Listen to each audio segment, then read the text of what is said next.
સુરત મહાનગરપાલિકાના અધિકારીઓ કતારગામ સિંગણપુર તરણકુંડમાં દારૂની મહેફિલ માણતા હતા। જો કે એક જાગૃત નાગરિકે પોલીસને દારૂની મહેફિલની બાતમી આપતા પોલીસે સરકારી ઇમારત પર રેડ પાડી હતી। પોલીસની રેડ દરમિયાન જાગૃત નાગરિક પણ હાજર રહ્યો હતો અને વિડીયો બનાવી લીધો હતો।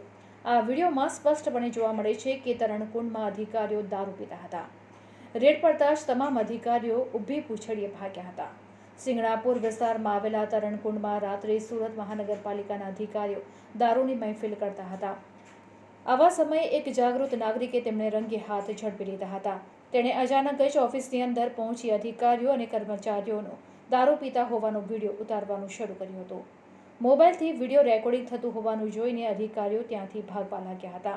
આ મામલે તેણે વોર્ડ નંબર 7ના કોર્પોરેટર નરેન્દ્ર પાંડવને જાણ કરી હતી। દારૂની મહેફિલ માણી રહેલા લોકોમાં ઇન્સ્પેક્ટર અને કોન્ટ્રાક્ટર સહિત સ્વિમિંગ કરવા આવેલા એક સભ્ય સાથે વોચમેન પણ હતો। તમામ પાલિકાના અધિકારીઓ છે અને ક્લાસ 3 અધિકારી તરીકે ફરજ બજાવે છે। જો કે પોલીસને જાણ થતાં પોલીસ પણ તાત્કાલિક ઘટના સ્થળે પહોંચી ગઈ હતી અને તમામ અધિકારીઓ વિરુદ્ધ કાયદેસરની કાર્યવાહી હાથ ધરી હતી।